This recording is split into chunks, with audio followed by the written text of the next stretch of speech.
بسم اللہ الرحمن الرحیم۔ مجموعہ رسالہ نور سے 25واں لمحہ 8ویں دوا۔ اے اپنی آخرت کو یاد کرنے والے مریض، بے شک بیماری گناہوں کی میل کچیل کو دھو کر انسان کو پاک صاف کر دیتی ہے۔ صحیح حدیث میں یہ بات ثابت ہے کہ بیماریاں گناہوں کا کفارہ ہیں۔ اسی طرح ایک حدیث میں کچھ اس طرح بھی آیا ہے، ایک بیمار مومن آدمی کی کپکپاہٹ گناہوں کو ایسے جھاڑ دیتی ہے جیسے درخت کو ہلانے سے اس کے پکے ہوئے پھل گر جاتے ہیں۔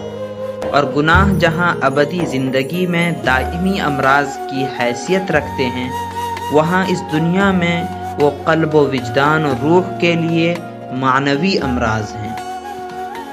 اور تم اگر بیماری پر صبر کرو گے اور حرف شکایت زبان پر نہ لاؤ گے تو اس وقتی بیماری کی وجہ سے بہت سی دائمی بیماریوں سے نجات پاؤ گے۔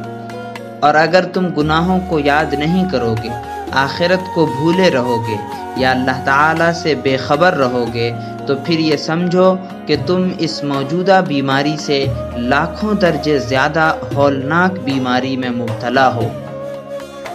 پس اس سے بھاگو اور فریاد کرو، کیونکہ تمہارے قلب و روح و نفس کا تمام موجودات عالم کے ساتھ گہرا تعلق ہے۔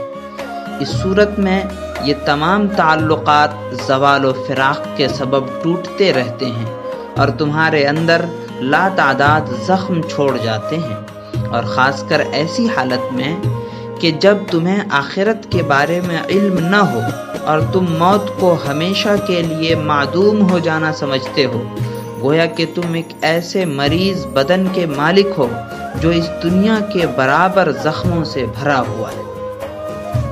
اب ایسی صورت میں تمہارے لیے یہ ضروری ہو جاتا ہے کہ تم سب سے پہلے اپنا اعتقاد ٹھیک کرو اور اپنے اس معنوی جسم کے لیے مکمل علاج اور حقیقی شفا تلاش کرو جسے لا تعداد امراض اور غیر محدود زخم برباد کیے جا رہے ہیں۔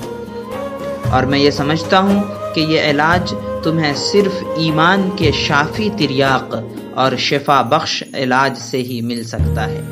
اور یاد رکھو کہ اس علاج تک پہنچنے کا ایک مختصر ترین راستہ ہے کہ غفلت کے پردے کے پیچھے چھپے ہوئے اپنے اس عجز و فقر کی کھڑکیوں سے اس قدیر ذوالجلال کی قدرت اور اس کی رحمت کی پہچان کرو، جس عجز و فقر کا چہرہ تمہیں اس مادی بیماری نے غفلت کے پردے کو چاک کر کے دکھایا ہے۔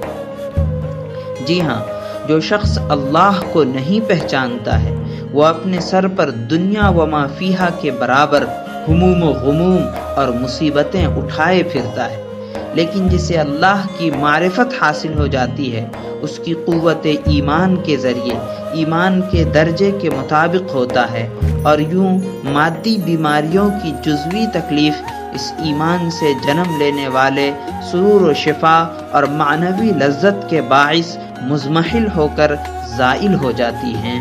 بدیع الزماں سعید نورسی۔